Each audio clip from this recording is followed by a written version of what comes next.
What if I told you building a personal brand on social media could completely transform your career as a game developer? I'm talking about opportunities you never imagined, like getting your dream game funded, forming partnerships with big brands, or even creating a loyal fan base before your game is even finished. In this video, I'll show you how real indie developers have done it and how you can too. So, if you're ready to build a name for yourself in this industry, let's dive in. Here's the truth. Being a great game developer is important, but in today's world, who knows about your work matters just as much. Social media is a tool that can bridge that gap, and I'm not the only one that believes this. Take Thomas Brush, for example. You might know him as the creator of Pinstripe and Neversong. Thomas didn't just develop games. He shared his journey on YouTube, offering behind-the-scenes looks, tutorials, and insights into his creative process. His personal brand didn't just help him connect with his audience, it allowed him to successfully fund his games through crowdfunding campaigns.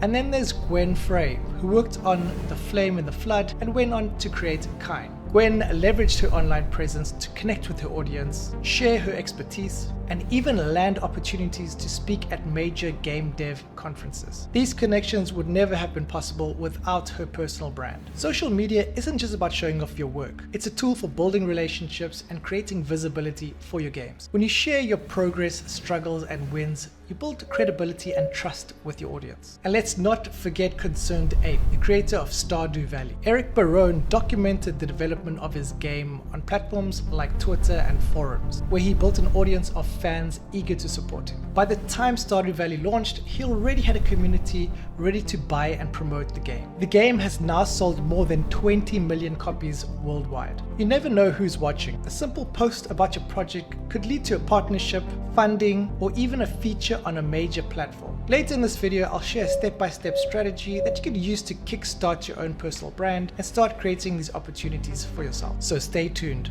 Here's the thing, building a personal brand doesn't mean you need to become an influencer or have a polished, picture-perfect presence. In fact, the best personal brands are authentic. So let me break it down. Number one, be real. Share your story, your challenges, your breakthroughs, and your process. People connect with authenticity. Number two, document your journey. Whether it's coding a feature, designing art, or fixing a bug, let people in on the process. And number three, provide value. Share tips, advice, or behind-the-scenes looks that can help or inspire others. And that's exactly why I created a free ebook for you. It's packed with strategies to help you create profitable games and grow your audience, and it's available free. Just click on the link in the description below. When you build a personal brand, you're not just promoting your game, you're creating opportunities for yourself. Here are just a few examples. Mike Bithell, the creator of Thomas Was Alone, used his online presence to connect with fans and media outlets. This helped him grow his studio and launch bigger projects like John Wick Hex. Toby Fox, creator of Undertale, grew his following on platforms like Twitter, where fans eagerly shared his work and helped his game become a massive indie hit. For me, building my personal brand has allowed me to connect with talented developers, meet incredible people, and open doors to projects I could only have imagined. Later in this video, I'll share a bonus tip to help you stand out and get noticed by the right people, so stick around. So, how do you get started?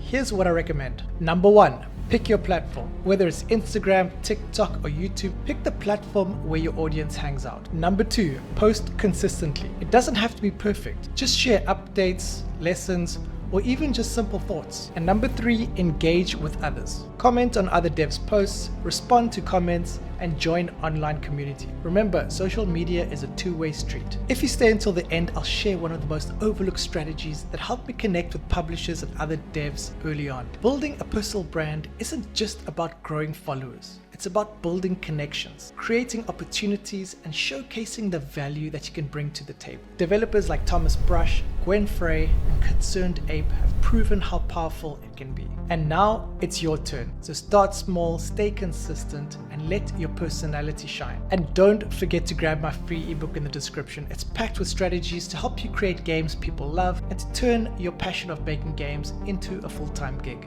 And that bonus tip I promised you, here it is. Collaborate. Reach out to other developers, streamers, or creators in your niche. Cross-promotion is a simple yet incredibly effective way to grow your audience and expand your network. Thanks for watching, and drop a comment below with your biggest struggles in game dev. I'd love to hear from you. If you enjoyed this video, smash the like button, subscribe if you want to see more of this content. I will see you in the next one. Stay safe and peace out.